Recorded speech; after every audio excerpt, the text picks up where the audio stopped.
l'OL est-il en train de perdre son âme? Voilà la question qu'on va se poser aujourd'hui. Tout d'abord, pourquoi on va parler de ça aujourd'hui? Parce que on a vu qu'il y a deux actionnaires de l'Olympique Lyonnais qui détiennent 40% des parts de l'Olympique Lyonnais qui souhaitent vendre leurs parts. On ne sait pas pourquoi, mais bon, le communiqué ne le dit pas, donc on va partir là-dessus. Pour comprendre un peu ce qu'est l'Olympique Lyonnais, on va peut-être commencer par l'historique. Jean-Michel Aulas, il est arrivé à l'Olympique Lyonnais en 1987, c'est-à-dire exactement 35 ans qu'il est à l'Olympique Lyonnais.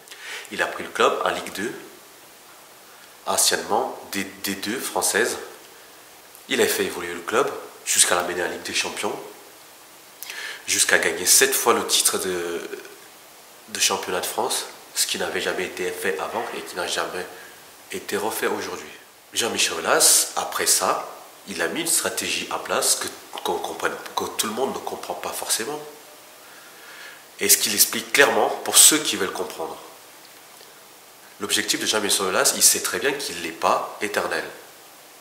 Ce qui l'intéresse, c'est de rendre le club de l'Olympique Lyonnais autonome. Donc, qu'est-ce qu'il a mis en place? Il a mis en place d'abord des infrastructures. Le stade, très moderne. Le centre d'entraînement, parmi les meilleurs. Le centre de formation. Aujourd'hui, il est en train de développer tout ce qui va autour de ce OL Group pour pouvoir ne pas forcément dépendre systématiquement des résultats sportifs comme la plupart des clubs de foot. C'est-à-dire que ça ne doit pas être une catastrophe si l'Olympique Lyonnais ne se qualifie pas pour la Ligue des Champions.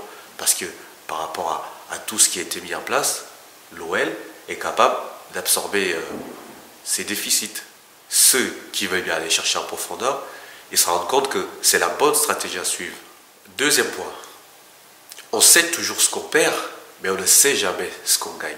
On sait que si aujourd'hui les 40% de parts de marché de l'Olympique Lyonnais sont vendus,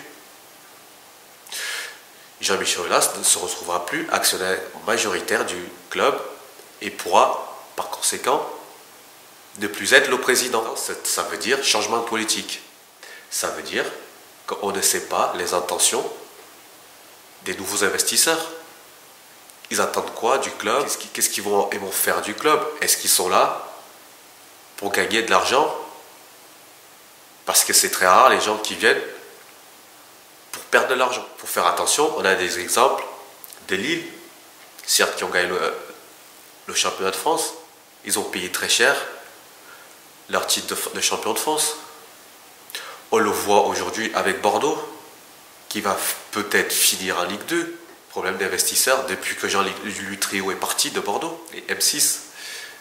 Donc aujourd'hui, on sait ce qu'on a, c'est-à-dire on a Jean-Michel Aulas, malgré tous les défauts qu'on peut lui imputer, malgré toutes les critiques, mais 35 ans que le club est stable, il n'y a pas de problème financier, en tout cas il n'y a pas de scandale à l'Olympique Lyonnais comme on peut l'avoir à Marseille, comme on peut l'avoir à Lille, comme on peut l'avoir aujourd'hui à Bordeaux. C'est qu'on sait toujours ce qu'on perd, mais on ne sait jamais ce qu'on va gagner. Le troisième point, c'est les supporters, par là, le fantasme parisien. Parce qu'aujourd'hui, il y a certains supporters qui pensent que parce que l'Olympique Lyonnais va être revendu, il va forcément être vendu et acheté par un État qui va venir mettre de l'argent à fond perdu. Comme le Paris Saint-Germain, comme Manchester City et autres, j'en passe. Ça s'appelle un fantasme. C'est ce qu'on pense. Mais est-ce que c'est la réalité? On voit bien que dans le football français, notamment, il n'y a que le Paris Saint-Germain dans ce cas-là. Les autres clubs sont en difficulté, ne trouvent pas des investisseurs avec des reins solides. Donc, moi, ce que je veux juste dire aux supporters, ne nous réjouissons pas très vite.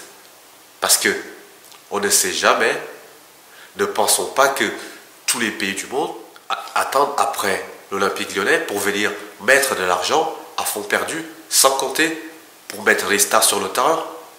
Ça, on n'en est pas sûr. Donc, soyons attentif et méfiant. Je ne serai pas le premier à être content de se dire Jean-Michel Aulas va partir et on va trouver quelque chose d'autre.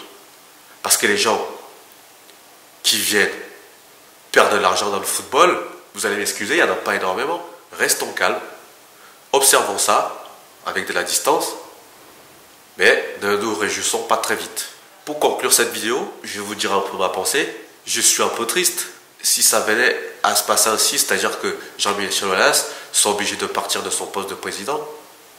Pourquoi je suis triste? Parce qu'il n'aura pas achevé son œuvre au complet. Là, il est en train de construire sa salle de basket et de spectacle. Je me dis qu'en fait, la boucle n'est pas tout à fait bouclée. S'il part dans ces conditions-là, ça me fait un peu de la peine pour lui. Ça ne veut pas dire qu'il va tomber en faillite. Parce que je pense que ce n'est pas une question d'argent. C'est une question de projet à long terme. C'est une question d'arriver au bout d'un projet. Ça me ferait un petit peu chier de voir Jean-Michel Aulas se retrouver à vendre de façon obligatoire parce qu'il ne pourra plus exercer dans son propre club. Voilà le fond de ma pensée. Donc, chers supporters, restons calmes, ne rêvons pas trop, regardons ça avec de la distance, en espérant que ça se termine bien pour le club surtout. Et si Jean-Michel Aulas doit partir, qu'il parte en bon terme avec les supporters et aussi avec les investisseurs nouveaux.